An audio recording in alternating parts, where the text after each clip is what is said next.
Some of you may have noticed, maybe you didn't. I had a little bit of a lull from video posting on YouTube, and life got in the way. I mean, there were like almost 3 months where I didn't post anything, and it's not that I wasn't doing stuff, because the last couple videos I posted were done maybe before that time, and during that I was working on this huge project. But more than anything, we've had some family medical stuff going on, and that's really colored, I think, everything we've done, that I've done at least, in the last probably 6 months, from job decisions to projects I've worked on, to the timeliness of completing projects, all sorts of things.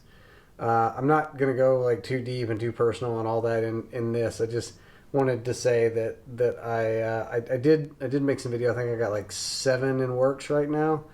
I will show you the one major project that I worked on during that time.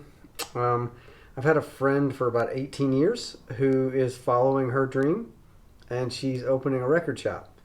And she came to me before she ever said, "Hey, I'm opening a record shop," and said, "I really like the design for this library cabinet. Do you think you could build something like that?" I said, "Oh yeah, absolutely.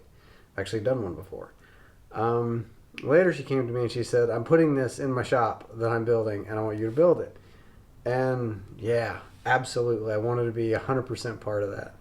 So I mortgaged the house and everything I owned to buy plywood. No, I'm joking. I did spend a lot of money on plywood. It's crazy how much that cost. I think the plywood is actually more expensive than the hardwood. I really do.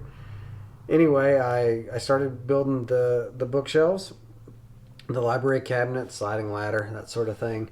And she came to me and said, "Oh, what about a cash wrap? Can you do a cash wrap to match?" Sure. So again, during all this family medical stuff, I was working on that project. So I did a bad job of videoing and documenting, and so what is to follow is kind of just odds and ends, bits and pieces, and I'll talk through it a little bit. It turned out so well that I didn't want to not post something.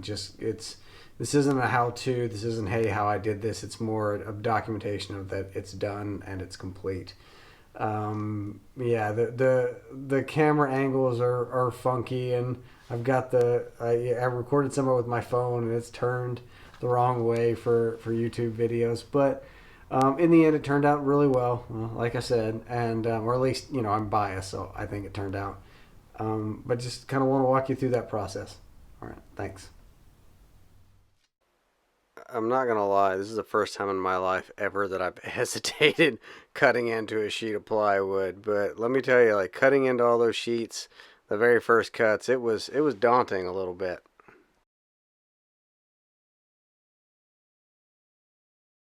I have some granite coming tomorrow for this cash wrap project, and I needed to put a top on it for the granite to sit on the cabinets themselves.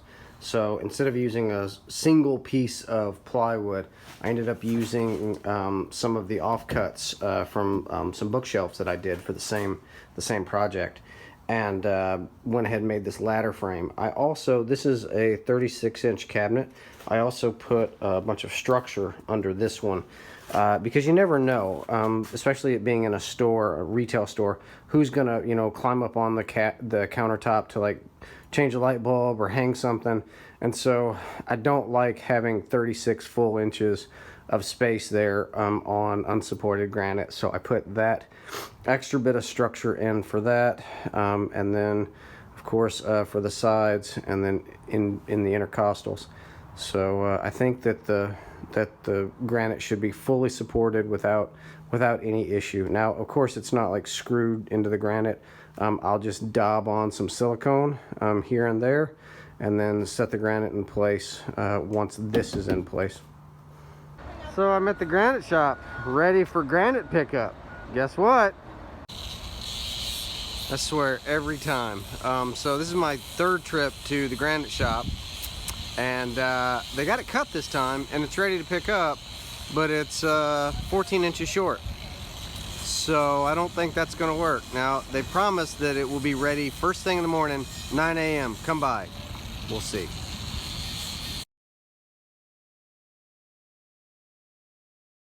So the employee side of the cash wrap is going to take most of the abuse. And I ended up not staining that side, but painting it a black that kind of matches. And that way, as it gets abused, it can be touched up. Now, the doors are the same way. They're painted black. They're not stained. So they got a couple coats of primer on them, and then I put 3 coats of the black with a siphon sprayer. I did a whole video on the siphon sprayer, and actually this is from that video. Now, again, I'm going to say that don't be me, don't be an idiot. Wear a respirator and goggles. I am not here, but I should be. This is what the doors look like after the final coat dried and cured. That critter siphon sprayer did a really nice job, and they turned out, I think, really nice. This is one of those show your mistakes sort of thing. So I'm doing flat panels, but they're being inset into these pieces of oak, and yeah, maybe these are a little short. Yep, cut those too short, every damn one of them, all the way around the cabinet. So this is how that should be done when they are of correct height. Just like so.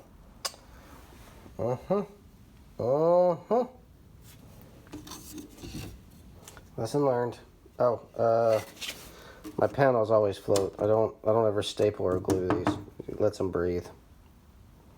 Once I got everything cut to the correct size, everything just popped together like Lego bricks, and I think the final construction took like maybe an hour. The staining, however, took a lot longer. I had to stain it inside because of weather, and the stain itself is a custom mix between General Finishes black and India ink. And that's to match some of the other cabinetry in her shop. Now this is only with a single coat of stain on. It got another full coat of stain wiped in, and then 3 coats of poly on top. And for my third installment, the granite saga ends. So finally the granite is correct. It's in the back of the trailer. It is the right size, the right color, etc. And they even gave me the cut, which I'm going to do something with. Who knows? I had my doubts about her color choice, but I just need to say that in her space, this worked amazingly well. It really looked nice, especially with the granite on it. And that's not about my skill, that's about her design choices. I think it really worked for the space.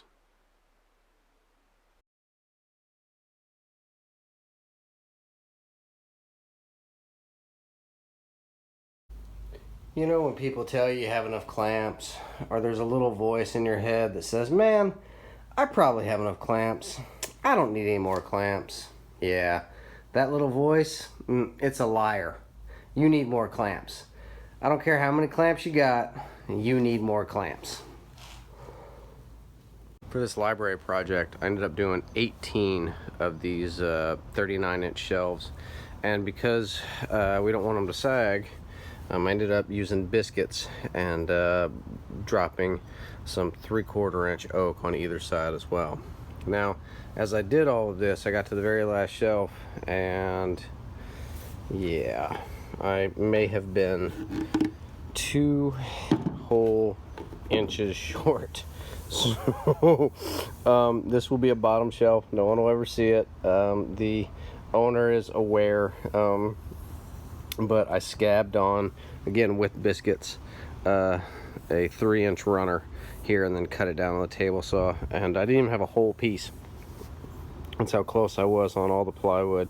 So I ended up scabbing these 2 together and then scabbing them onto this. Now with the biscuits and with these pieces of 3/4-inch oak, and it being a bottom shelf, I mean you could stand on it, or I could stand on it, and it's not gonna move or deflect or anything. But man, the very last shelf.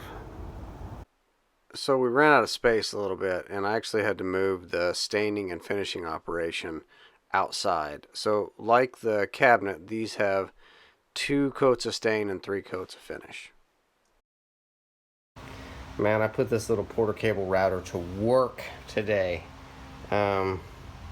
This is even with dust collection and a big filter in the shop.